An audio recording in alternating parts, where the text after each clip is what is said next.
অশ্বপাইলসের সমস্যা যাদের রয়েছে, অশ্ব বলতে আপনারা কি বুঝেন? অশ্ব হচ্ছে আপনার পাইপের পাশে একটি ছোট পুস্করির মতো বের হবে এবং এটা থেকে আপনার প্রচণ্ড ব্যথা হবে। এই ব্যথা অনেক সময় তীব্র আকার ধারণ করবে।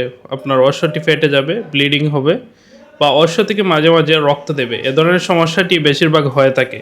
তো অশ্বপাইলসের সমস্যা সারবে ঘরোয়াভাবে জাস্ট ৩ দিনেই। আমি যে টিপসটি বলছি আপনারা যদি এটি ফলো করেন, আপনারা নিশ্চিত এ ধরনের অশ্বপাইলসের সমস্যা থেকে মুক্তি পেয়ে যাবেন। আসসালামু আলাইকুম। ডক্টর এম ওসমান, হোমিও এবং ইউনানি চিকিৎসক, সেবা হোমিও হল, হবিগঞ্জ থেকে বলছি। তো অশ্ব রোগ আপনারা ঘরোয়াভাবে সারিয়ে নিতে পারেন। কিভাবে? আমি এই টিপসটি আপনাদেরকে শিখিয়ে দিচ্ছি, আপনাদের কাজে লাগবে। ভিডিওটি না টেনে ধৈর্য সহকারে সম্পূর্ণ ভিডিওটি দেখবেন, অনেক উপকৃত হবেন। তো এর জন্য আপনাকে নিতে হবে নারকেলের চুলা। নারকেলের চুলা হয়তো সবাই চেনেন। নারকেলের যে নরম চুলাটা রয়েছে, শুকনো নারকেলের চুলা নিতে হবে। নারকেলের চুলাটা আপনারা সবাই চেনেন। সেই চুলা, শুকনো নারকেলের চুলা পুড়িয়ে ছাই করে নেবেন। যখন ছাই ভালোভাবে হয়ে যাবে, সেই ছাইটি আপনারা একটা পাত্রে সংগ্রহ করে রাখবেন এবং নিতে হবে দই।